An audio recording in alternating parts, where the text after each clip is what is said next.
जय श्री राम। हर हर महादेव। गाइस, आज हम जानेंगे अपने मन का मंत्र। मन शांति रखें तो क्या फायदा होता है, क्या घाटा। आइए जानते हैं मन का मंत्र। मन का मंत्र, जो सोचोगे वही मिलेगा। कहते हैं कि दुनिया में मन सबसे ज़्यादा शक्तिशाली चीज़ होता है।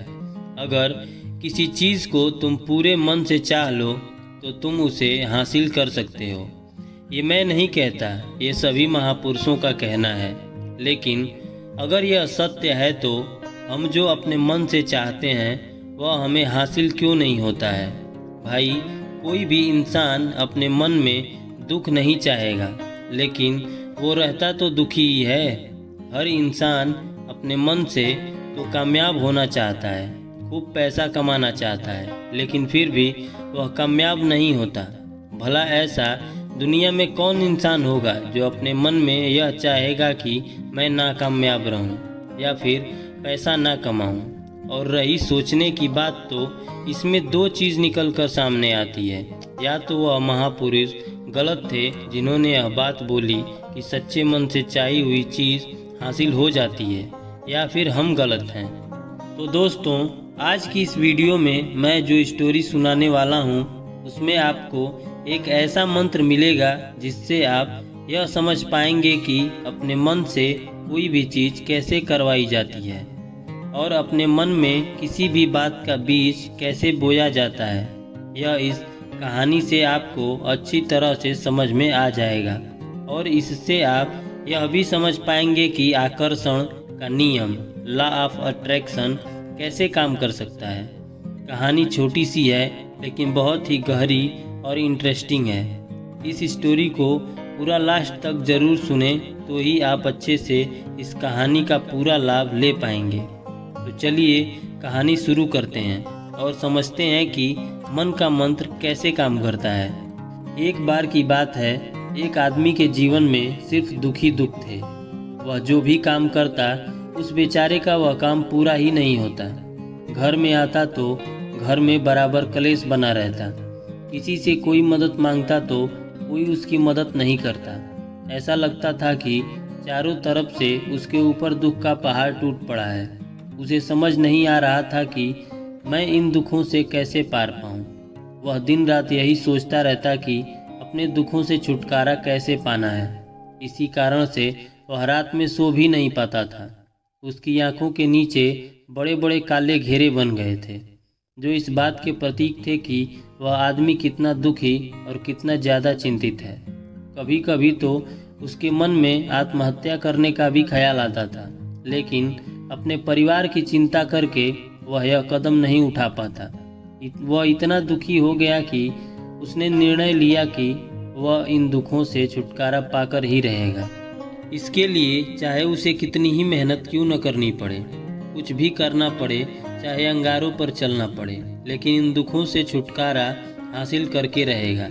तब ऐसे ही एक दिन उसने अपने मित्र से पूछा कि मैं अपने जीवन को कैसे सुधारूं। तब उसके मित्र ने बताया कि तुम किसी बाबा के पास जाओ। बाबाओं के पास ऐसा मंत्र होता है जिससे सारे दुख मिट जाते हैं, जीवन खुशियों से भर जाता है और धन संपदा भी हासिल होती है। तुम किसी ऐसे बाबा को ढूंढ लो, बस तुम्हारा काम हो जाएगा।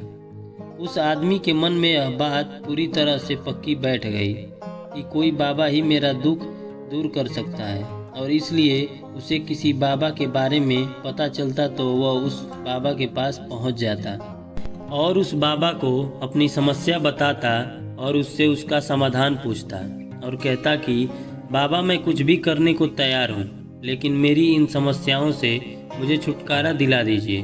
आप जो कहेंगे मैं वो करूँगा, लेकिन मेरे जीवन को सुधार दीजिए। बाबा उसे कुछ टोने टोटके बताते थे करने के लिए और बदले में दान दक्षिणा ले लेते थे कि यह टोना टोटका करने के बाद तुम्हारे घर में सुख शांति बनी रहेगी। बस इस टोटके को पूरी विधि के साथ करना। वह आदमी घर लौटकर पूरी विधि के साथ टोने टोटके करने लगता, लेकिन बहुत टोने टोटके करने के बाद भी उसके जीवन में कुछ बदलाव नहीं आया। इसके विपरीत उसका जीवन और ज़्यादा दुखी हो गया। जो भी बाबा उसे टोना टोटका देता था वह बदले में उससे दान दक्षिणा ले लेता था, जिससे उसका धन भी धीरे धीरे खत्म हो रहा था। इससे उसके जीवन में दुख और ज़्यादा बढ़ गया। तब उसे लगा कि बाबाओं के पास जाने से तो मेरे जीवन में दुख कम होने की वजह बढ़ ही जा रहे हैं, तो मुझे क्या करना चाहिए, बाबाओं के पास जाऊं या ना जाऊं। फिर एक दिन एक आदमी ने उसे बताया कि तुम अपने घर में किसी पंडित को बुलाकर हवन करवा लो। हवन होगा तो घर शुद्ध हो जाएगा, क्योंकि कोई भी बुरी ऊर्जा होगी घर में तो वह घर से बाहर चली जाएगी। किसी पंडित को बुलाकर पूरी विधि विधान से उसे मंत्र उच्चारण कराओ, हवन कराओ, जिससे घर में सुख शांति आए। उस आदमी के मन में यह बात बैठ गई और उसने एक पंडित को अपने घर पर बुलाकर हवन करवा दिया। हवन अच्छी तरह से संपन्न हुआ। बदले में पंडित ने भी अच्छी दान दक्षिणा ली और उसके बाद वह वहाँ से चला गया। लेकिन कुछ दिनों बाद उस आदमी को महसूस हुआ कि उसके जीवन में अभी भी कोई बदलाव नहीं आया है। अब वह आदमी पूरी तरह से दुखी हो गया और ज़्यादा परेशान हो गया। अब तो उसे लगने लगा था कि मेरे जीवन से दुख कभी खत्म होगा ही नहीं, और यही सोच सोचकर उस आदमी का बुरा हाल हो गया था। फिर एक दिन उसे अपने मित्र से एक ऐसे बाबा के बारे में पता चला जो समाधान बताने का कोई दान दक्षिणा नहीं लेते थे। उस आदमी को लगा कि यह बाबा दूसरे बाबाओं की तरह नहीं हो सकता, क्योंकि यह तो दान दक्षिणा लेता ही नहीं है, और अगर दान दक्षिणा नहीं लेता तो यह सच में कोई सिद्ध बाबा होगा। और यही सोचकर वह उस बाबा के पास पहुंच जाता है। जब वह आदमी वहां पहुंचता है तो बाबा ध्यान में बैठे हुए थे। यह देखकर वह आदमी वहीं पर चुपचाप बैठकर ध्यान से बाहर आने का उनका इंतजार करने लगा। थोड़ी देर बाद बाबा ने आंखें खोली तो उनके सामने एक दुखी और परेशान युवक को बैठा देखा। उसकी आंखों के नीचे काले घेरे देखकर ही समझ गए कि वह आदमी अपने जीवन से कितना परेशान है। उसे संबोधित करते हुए बाबा ने पूछा कि बच्चा क्या चाहते हो। तब वह आदमी ने कहा कि बाबा, मैं अपने जीवन से बहुत परेशान हूँ। मैंने इन दुखों को दूर करने के लिए बहुत सारे रास्ते अपनाए। जिसने भी जो कहा मैंने वो सब किया, परंतु फिर भी मेरे जीवन के दुखों में कोई कमी नहीं आई, बल्कि और बढ़ोतरी हो गई। मुझे समझ में नहीं आ रहा है कि मैं क्या करूं। कभी कभी तो मैं आत्महत्या करने की सोचता हूं, लेकिन मैं अपने परिवार की सोचकर यह कदम नहीं उठाता हूं। मैंने आपके बारे में बहुत सुना है बाबा, और मैं बहुत उम्मीद के साथ आपके पास आया हूं। कृपया करके मुझे कोई ऐसा मार्ग बताएं जिससे मुझे अपने दुखों से छुटकारा मिल जाए। आप मुझे कोई भी रास्ता बताएं, चाहे वह रास्ता कितना भी कठिन क्यों ना हो, मैं उसको पार करके ही रहूँगा। उसकी बातें सुनकर बाबा ने महसूस किया कि वह आदमी तो सच में बहुत परेशान है। बाबा ने उसकी बात सुनकर कहा कि बच्चा, दुखों को दूर करने के लिए मंत्र ऐसे ही नहीं मिलते हैं। मंत्र पाने के लिए बहुत कुछ करना पड़ता है। क्या तुम कुछ कर सकते हो? यह सुनकर पहले तो उस आदमी ने सोचा कि यह अभी बाबा मुझसे दान दक्षिणा मांगेंगे, लेकिन और कोई रास्ता ना पाकर उस आदमी ने कहा कि बाबा, आपको जितना भी दान दक्षिणा चाहिए मैं देने के लिए तैयार हूँ, लेकिन आपका मंत्र सच्चा होना चाहिए, उससे फल मुझे मिलना चाहिए। उसके बाद ही मैं आपको जो भी दान दक्षिणा लेना चाहते हैं मैं आपको दे दूँगा। बाबा ने कहा, दान दक्षिणा तो बहुत छोटी चीज़ है, मुझे वह नहीं चाहिए। इस पर वह आदमी सोच विचार करके बोला कि बाबा, मैं अंगारों पर भी चलने के लिए तैयार हूँ, आप मुझे बस आज्ञा दीजिए। बाबा ने कहा कि अंगारों पर चलने वाली छोटी चीज़ मैं तुमसे नहीं कराने वाला हूँ। मैं जो तुमसे कराने वाला हूँ वह बहुत कठिन मंत्र है, उसे पूरा कर पाओगे? उसने कहा कि बाबा, आप मुझे बताइए तो सही, मुझे करना क्या होगा, मैं कुछ भी करने के लिए तैयार हूँ। इस पर बाबा ने उसे कहा कि यहाँ से जब तुम अपने घर जाओ तो रास्ते में अपने मन में यह दोहराते जाना कि मैं सुखी हूँ, मैं सुखी हूँ। बार बार अपने मन में यही दोहराना, और याद रहे जुबान पर यह नहीं आना चाहिए, यह सिर्फ मन में दोहराना है। यह सुनकर वह आदमी बोला, बाबा, बस इतनी सी बात है, ये तो मैं चुटकी बजाते कर लूँगा, लेकिन इससे होगा क्या? बाबा बोले कि इस मंत्र को करके तो देखो, वैसे भी तुमने इतने बाबाओं के मंत्र किए हैं, तो इस भी मंत्र को करके देख लो। उस आदमी ने सोचा कि बाबा कुछ दान दक्षिणा तो ले नहीं रहे हैं और छोटा सा मंत्र है, इसे भी कर ही लूँगा। वो बोला ठीक है बाबा, मैं यह मंत्र जरूर करूँगा। और वह आदमी यह कहकर वहाँ से जाने लगा। लेकिन जैसे ही वह चलने लगा, पीछे से बाबा ने बोला कि बच्चा, एक बात का याद रखना, जब तुम यह मंत्र अपने मन में दोहराना तो तुम्हारे मन में बंदर के विचार नहीं आने चाहिए, तो ही यह मंत्र सिद्ध होगा। आदमी बोला, मुझे तो आज तक बंदर का कोई विचार नहीं आया, तो अब क्यों आएगा? आप चिंता मत करिए बाबा, मैं बस मन में यही दोहराऊंगा कि मैं सुखी हूँ, मैं सुखी हूँ। इसके अलावा बंदर का कोई भी विचार मेरे मन में नहीं आएगा। यह कहकर वह आदमी वहाँ से चल देता है। वह अपने मन में मैं सुखी हूँ, मैं सुखी हूँ यह दोहराता हुआ थोड़ी दूर चला ही था कि उसके मन में अचानक बंदर का ख्याल आ गया। बंदर का ख्याल एक बार आया और चला भी गया, लेकिन उस आदमी ने सोचा, आज तक मुझे बंदर का कोई भी विचार नहीं आया, यह आज बंदर का विचार क्यों आ गया?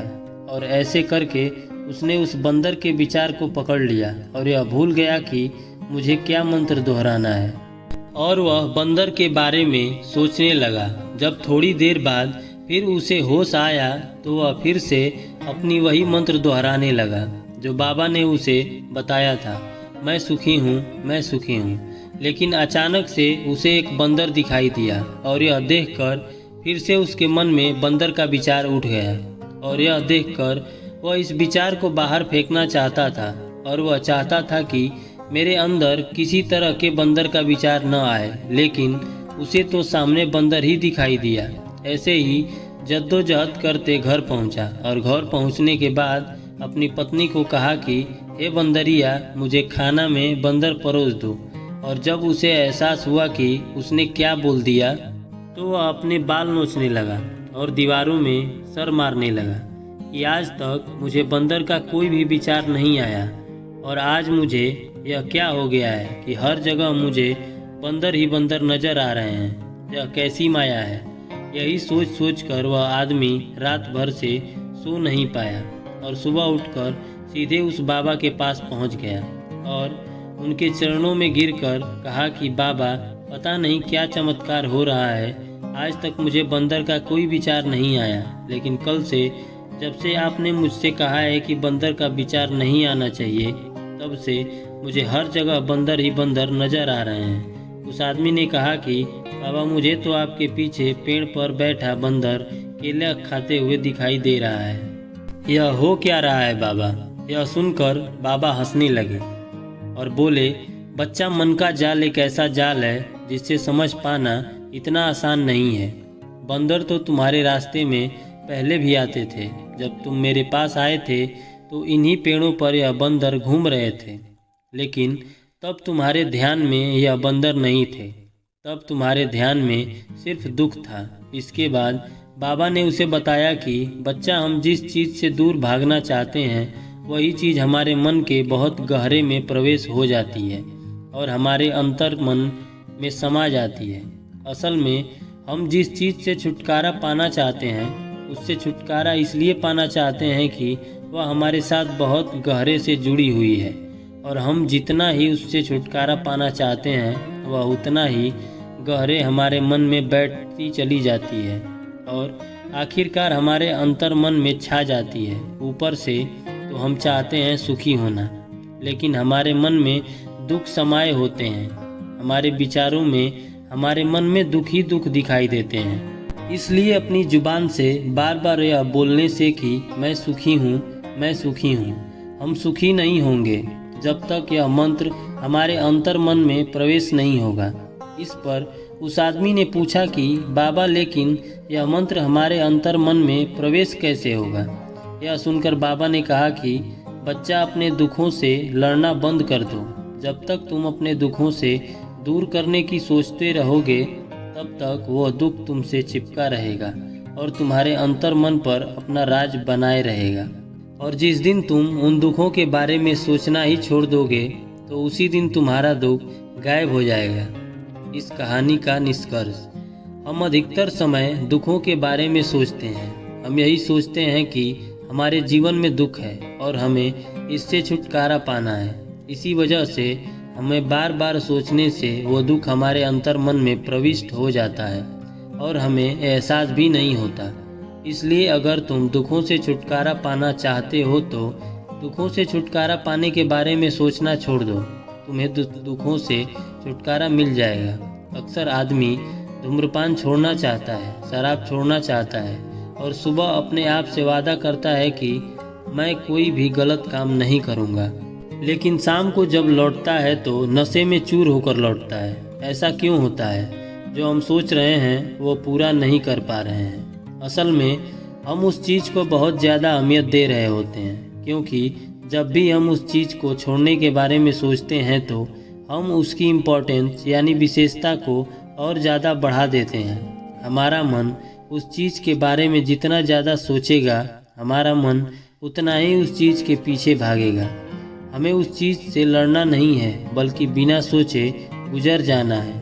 और अगर हम इस चीज़ को, मंत्र को समझ लेते हैं तो हम अपने जीवन में जो भी पाना चाहते हैं उसे अपने अंतर मन में डाल सकते हैं। और एक बार वो लक्ष्य हमारे अंतर मन में बैठ जाए तो फिर सफलता पाने में कोई समस्या नहीं होती है।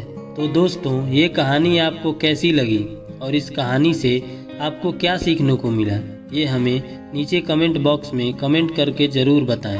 और साथ ही वीडियो को लाइक करके चैनल को सब्सक्राइब ज़रूर करें। राधे राधे।